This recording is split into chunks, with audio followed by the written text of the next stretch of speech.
So in this video, I'm going to demonstrate how you can set up a hunt group using the portal. A hunt group will allow you to hunt for someone to take a call when a customer dials into the business. So for example, if you had a team of sales staff and a team of support staff, you may have 3 people in sales, 4 people in support, and you may want to hunt for somebody in the sales department to take the call. And if they fail to take the call, you might want to hunt somewhere else for somebody else to take the call. It basically means the system will try wherever it can for somebody to accept the call. And I'm just going to do a quick demonstration of how to set one up on the portal. So we need to use the Groups and Queues tab for this. You see at the bottom we have a list of call hunt groups. We already have one set up, which is called Reception, then Others. But we're going to create a new one so we can go through all the options available to us. And we're going to call it Demo Hunt Group.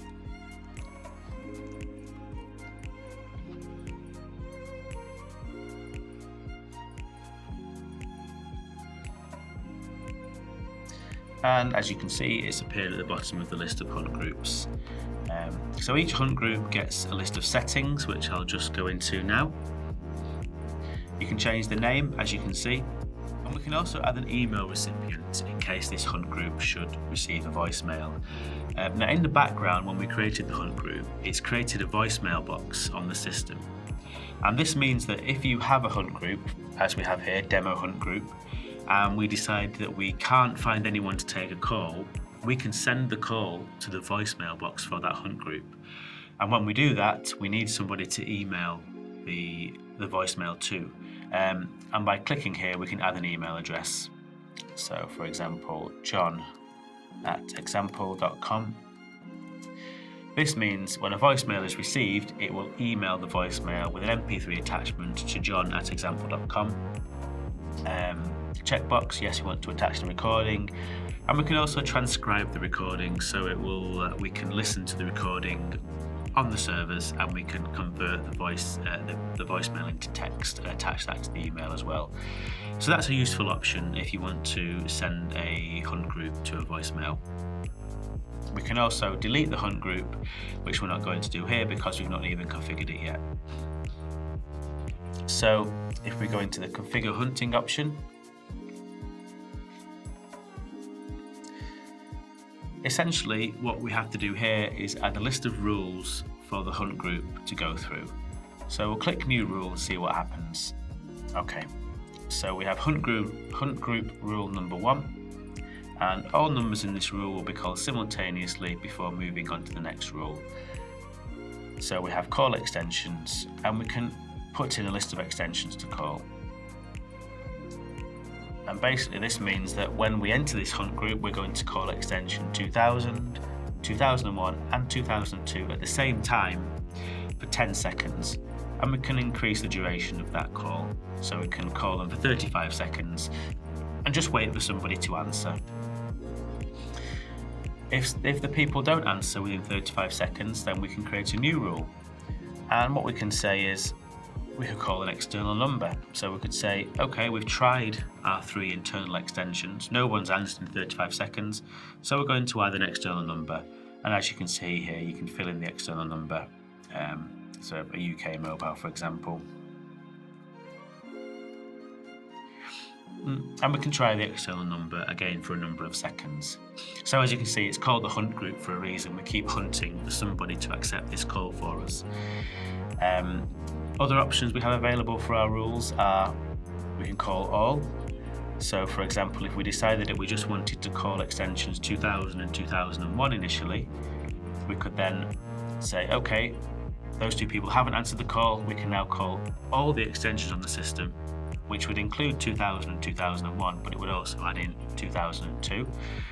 We can say call others, which would call all other extensions on the platform that haven't yet been called. So we called 2000 and 2001 for the first rule, and then if we call others, it would only call 2002 because that's the only extension that's not yet been called. We can call voicemail, which I described before in the settings menu. So we can transfer the call to any voicemail box. So we could send the call to reception's voicemail, to the demo phone's one voicemail, or to our test queue voicemail, or to our demo hunt group voicemail, as I described before. And that will be classed as a final rule in the hunt group, because the voicemail is guaranteed to take the call. If we don't want to send the call to voicemail, we can send an engaged tone. So we could just say, essentially, sorry, we're all busy at these extensions when the customer calls in. Or we could do a call all accept. And again, this is useful if you've got somebody, for example, the MD or the CEO in the business, and you never want him or her to be called as part of a hunt group. So you basically say, call all extensions except extension 2000. So I'll just delete this rule. I'll just show you can add as many rules as you want, so you can keep adding rules, and the system will just keep hunting and hunting and hunting for someone to take the call, and it will hunt until you add a final rule, which is either going to be an engaged tone or a voicemail box. That's it. And when you're happy with your hunting rules, you simply need to click Save at the top, and that's your hunt group configured.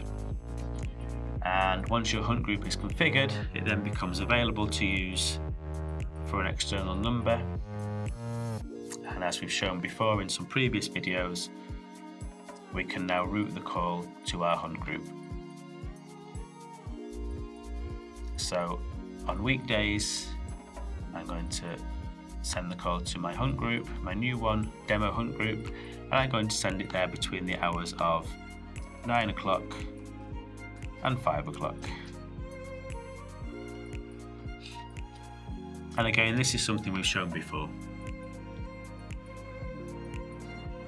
And what you can also do with a hunt group is you can send calls to it from an IVR. And again, IVR configuration is available in another video, but I'll just show a quick overview here. So we have a demo IVR here.